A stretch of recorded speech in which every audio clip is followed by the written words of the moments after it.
And this emotion called sadness is actually normal. Yeah? It's normal to sometimes be sad. Allah subhanahu wa ta'ala created emotions. And as we know in psychology, they talk about 5 main human emotions. Sadness, anger, disgust, and fear. These are all things that in some level are normal. Allah created them, and in fact they serve a purpose. So to say that sadness is from the shaitan, or that a believer will never be sad, it's the same as saying that if you have iman, you'll no longer be human. That if you have iman, you get to you will actually transform into a robot. That is not actually the goal. The goal is not to take away our humanness. The goal is not to transform into a robot and to not have emotions anymore. That's not what it means to be righteous and to be holy and to be someone who's spiritual. But what does iman do for us? And this is where I want to talk about that middle path, right? That middle part. And that is this. See, iman is not going to make you become a robot, nor should it, nor is that the intent, for you to just feel nothing. But what iman does is it protects us from something called despair. And the reason I want to emphasize this is there is a difference between normal human sadness and despair. Does anyone know, just off the top, what's the difference? What's the difference between sadness and despair? Yes?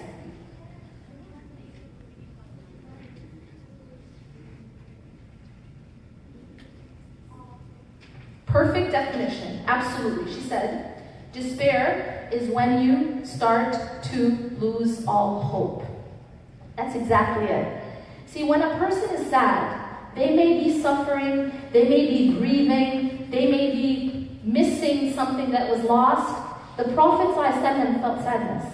As you know, in the story of the Prophet ﷺ Sirah, there was a year called the year of sadness. And this was why? Because he had lost somebody he loved, people that he had loved.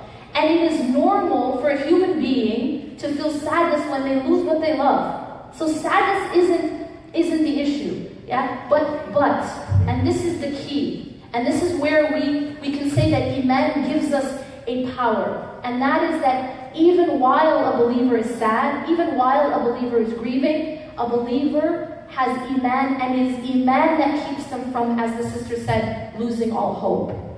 You know, there is a very powerful dua of Ayyub alayhi salam. And Ayyub, you know the story of Ayyub, right? Prophet Ayyub, he was known for his patience and the fact that he was tested with year upon year. He kept losing things. He had money, he had health, he had family, and then little by little he kept losing these things. He was being tested. And then finally, after many, many years, he calls out to Allah in a very profound but simple dua, where Allah tells us it in the Quran, أَنِّي مَسَّنِيَ الضُّرُّ وَأَنْتَ أَرْحَمُ الرَّاحِمِينَ. So you see in this dua, I'll translate the first half of this dua, أَنِّي مَسَّنِيَ الضُّرُّ, that indeed this difficulty has befallen. He's acknowledging his sadness. Makes sense? He's not pretending to be a robot. He's not, you know, one of the ways we're taught culturally to deal with sadness is to pretend it's not there, right? To numb it. Just put a happy face on, right? Put a filter on it, you know? That there's always this like mask that we're supposed to put on and just pretend. And if you would just pretend, it'll just get fixed and it'll all go away. So that's not what he's doing. He is a prophet and he is praised for his patience, but he's not pretending. He's saying, أَنِّي مَسَّنِيَ الضُّرُّ وَأَنْتَ أَرْحَمُ الرَّاحِمِينَ. And this is the point I really want to make, is the second half of the dua. He says, and you are the most merciful of the merciful. Do you understand what's happening here? Even though he is suffering, and even though he is in pain, and even though he is genuinely sad, but he hasn't lost hope in the mercy of Allah. Do you understand? And the problem with these statements that we throw out, things like a believer will never be sad, or sadness is from the shaitan, is as you know, you heard before, this is shaming a person for being human. Okay? But in fact, what does iman do? It allows you to be within your sadness and still continue to have hope. Because a believer holds holds on to hope no matter what happens. A believer always has reason to be optimistic that things can always get better. That Allah subhanahu wa ta'ala can and will save them. That a believer doesn't become hopeless. A believer does not despair. And so I really love this example because here you see a man who is genuinely in pain. I mean, he's in the midst of his grief. He's in the midst of it. And yet he says, and you are the most merciful of the merciful. So even within his grief, he has complete hope in the mercy of Allah.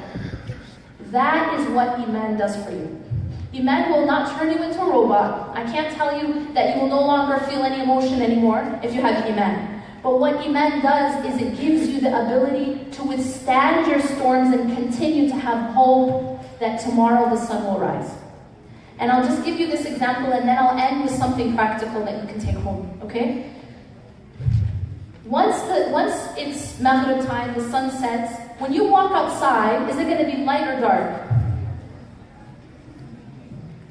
Well, suppose it's Isha time. Is it going to be light or dark? Dark, okay. Good job. 100% on that quiz. Okay, it's going to be dark, right? So when you step outside at 10 o'clock, it's going to be legit. It's going to be dark, right? So there's one person who could step out there and just pretend, actually, it's light. The sun is out. Is that going to help? Is that change anything? Pretending that it's light when really it's dark isn't really going to change anything. So if you step outside and you see that it's dark, you can acknowledge that yes, right now it's dark. Yeah, right now things are a certain way, right? But what else do you know with certainty? That tomorrow the sun will rise again. You understand?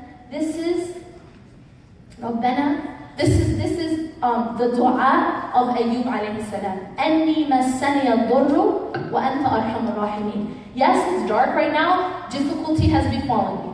I acknowledge that. It's dark. But in the same breath, wa anta arhamur rahimin, the sun will rise again tomorrow.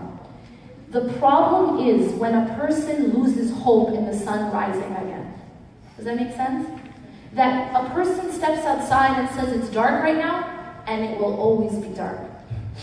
It's dark right now, and there's no chance of the sun ever rising again. That is despair. And that is what we say, Iman can protect us from that. Make sense? This is a balanced approach. We don't tell people that they should be robots or they're not Muslim enough, or they're not, they don't have enough Iman. But we also acknowledge people's pain and we give them hope. We tell them that yes, maybe adversity has befallen you now, but never lose hope in the mercy of the most merciful. وَأَنْتَ أَرْحَمُ الرَّاحِمِينَ. You are the most merciful of the merciful. This is a believer in hardship. This is a believer in hardship. The acknowledgement, but at the same time the hope that things that Allah subhanahu wa ta'ala can bring the sun up again. And this, by the way, this was the response of all the prophets, peace be upon them, when they were tested. This was their response. I want to leave you guys with something practical. Something that you can do. And if you do this, if you take this prescription, and I try to give this prescription to every audience I speak to.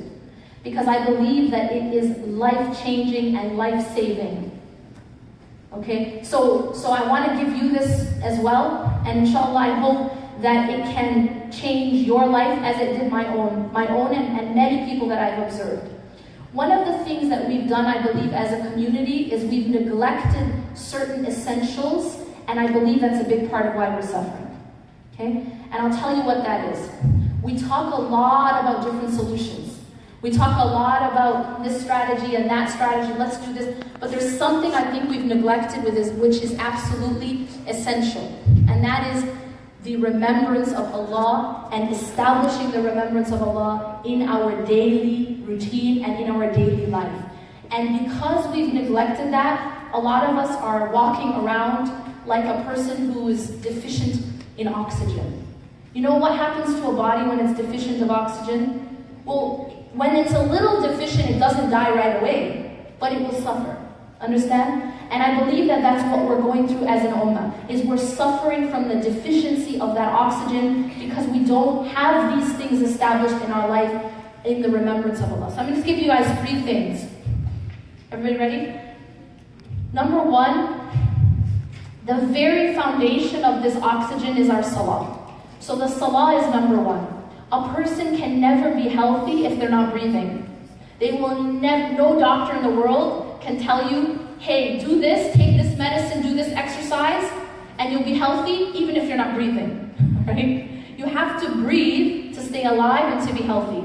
And in the case of our hearts, spiritually, that's our salah, our 5 obligatory salah. So any discussion about mental health, any discussion about dealing with hardships, any discussion about politics, any discussion about economics or social problems, any discussion period, we have to at least be breathing in order to find a solution to any of these issues. And that number 1 is the salah. It's the first thing you're asked about on the Day of Judgment. A person who succeeds, a person who has their salah in order, the Prophet ﷺ said that that person will have succeeded. A person who does not have their salah in order, the Prophet ﷺ said that person will have failed. And it doesn't matter everything else that you're doing if you're not breathing. It's like saying, okay, I work out every day, I'm going to eat organic, but I'm not breathing. You know what I'm going to say? It's not going to work. So this is the essential to stay alive spiritually, is your salah. Number 2 is the adhkar. This is one of the things I really believe we've neglected, and it is essential for emotional, mental, and spiritual health. The Prophet ﷺ used to have a dua for everything in life. Everything he did. When he left the house, his home, there was a dua. When he entered the home, there was a dua. Eating, finishing eating, entering the bathroom, leaving the bathroom, before intimacy, every single motion of life, he has taught us a dua. Now, I know there's a lot, alhamdulillah, but what I want to advise you is this. There's an app that you can get on your phone. Actually, there's many apps. But there's one of the apps which I personally think is a very, very good app, is called My Dua, spelled with 2 A's. So MYDUAA. Now this app, it has a dua for everything. So say you're traveling, you say your dua morning, evening, when you're afraid, when you're leaving the house, etc. Now what I would say to you is this. There's many. But what you can do when you download this app is you can make a list that becomes your daily list, and you stick to it every single day. The ones you really don't want to do without are the morning and the evening and before you sleep, okay? So you pick up the app and you read these du'as. There's going to be something around maybe 50 for the morning, evening. That's okay, you don't have to do all 50. It's not all or none. You can pick certain ones, you can star them, and then next time when you click on it, it'll just bring your list. Say you have 5 or you have 7, but you stick to them every single day. This is like medicine, and I promise you, it's like medicine. So when you do that in the morning, you do that in the evening, and you do before you sleep, it changes everything about your psychology, about your emotional state. It will change even the way you interact with people, with your world. It will even change your relationships. It honestly it's phenomenal.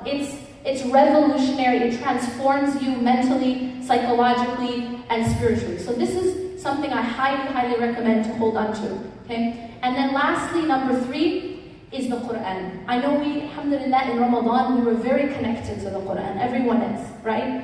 But to continue to have that connection outside of Ramadan, where you're not just reading Quran, just to finish it, but you're reading it to understand it, and to apply it, and to see where it applies in your life. So those are the 3 things. Inshallah, I ask Allah subhanahu wa ta'ala to help all people who are suffering in any way, whether it's emotional or psychological or financial or any kind of physical suffering. I ask Allah subhanahu wa ta'ala to show us truth as truth and bless us with following it, and show us falsehood as falsehood and bless us with refraining or keeping away from it. I wanted to just take a moment and just read a very short excerpt from my book, which is available today. But it's a book I just released. I also have Reclaim Your Heart available. What I've done in these books is I've talked about at length these kinds of topics. How it is that we can take care of our hearts so that we can not just survive in this life, but we can thrive. Because at the end of the day, we're all on a journey, and there's certain rules. just like anything in life, if you follow those rules, you'll thrive. And if you don't know those secrets and those rules, you won't be able to thrive. So let me just quickly read this before we finish. Things fall apart and they break sometimes. Like many of you, my journey hasn't always been easy. Pain is very real, and so is loss. Sometimes it's hard not to let the weight of what we carry or the memory of what we've lost take over. Many of us know the reality of struggle, and so many people suffer in silence. It is hard. It is hard not to give up when we face the repeated disappointments of life. Like some of you, I have known loneliness, I have known defeat. I have fallen many times chasing mirages and broken many bones, building castles in life's fading sands. Sometimes all it took was one solid wave to destroy what I had spent years building. So I decided to give it a voice, all of it, the tears, the pain, and the lessons. The things that I saw and learned and gained along my life path needed a voice. I wanted to give back in hopes of helping myself and others survive. But then it wasn't just about surviving. I didn't just want people to survive inside their storms. I wanted people to thrive inside their storms. And so I wrote as I walked through my own. The words found in this book became my voice and my letter to the world. They became my deepest attempt to not only pick myself up, but others along the way. I wrote because just as we will fall in life, so will we rise. That's the thing about this world. It never gives us only one kind of path.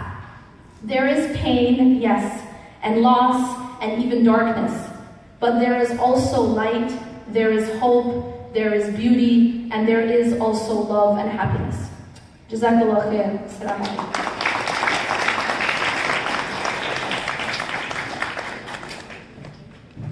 Thank you all so much for coming. Just a few housekeeping